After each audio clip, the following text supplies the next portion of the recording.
Ludivine, est-ce que tu peux nous dire un petit mot de tes tonneliers pour le millésime 2022?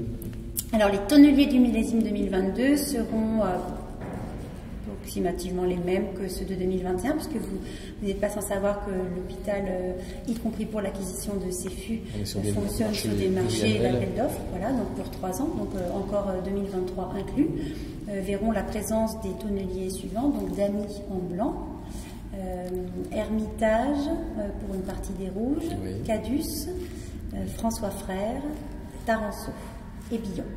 Il y en a 6. Alors chacun est réparti différemment selon déjà sa capacité à produire et à pouvoir livrer des bois issus de forêts domaniales. Pour rappel, c'est au moins 36 mois de séchage à l'air libre. On est sur des forêts domaniales, alors qui varient d'un millésime à l'autre en fonction de la disponibilité, mais qui sont des bois réservés pour les hospices de Beaune. C'est vraiment des forêts qui sont annoncées dans notre cahier des charges et sur lesquelles les stocks sont à la tonnellerie, sur parc. Donc voilà, l'idée c'est d'apporter cette diversité et ce savoir-faire, de ne pas se restreindre à un seul tonnelier. De toute façon, la contrainte fût neuf, on ne s'en défera pas. Et puis, pardonnez-moi, mais il y a d'autres grands domaines qu'on ne vient pas enquiquiner parce qu'ils sont en 100% fût neuf. Donc je ne vois pas pourquoi on viendrait m'enquiquiner parce qu'on est en 100% fût neuf.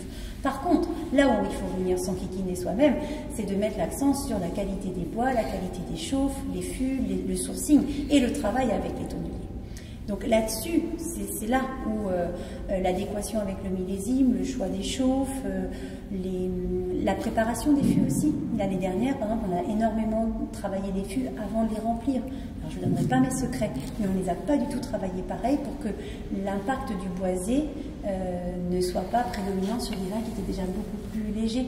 Cette année, on va les préparer de façon encore différente. Et je ne vous le dirai pas plus, parce que chacun ses secrets. Mais tout ça pour vous illustrer le fait que ça ne se résume pas à du 100% fût neuf. C'est plus vrai de le dire aux hospices de Beaune. Oui, c'est 100% fût neuf, mais il y a cette variable d'ajustement, alors qu'on s'approprie avec les années, où on se dit, voilà, un millésime solaire, il faudrait plutôt faire ça, un millésime un peu plus léger, il faut plutôt faire ci.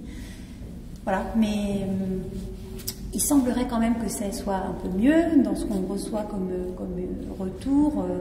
Alors, dire d'un vin des hospices de Beaune qu'il est boisé, si on ne le détecte pas, c'est qu'à la dégustation, on doit se remettre en question. Parce que c'est vrai. Maintenant, c'est ce grain de boisé qu'il faut réussir à travailler.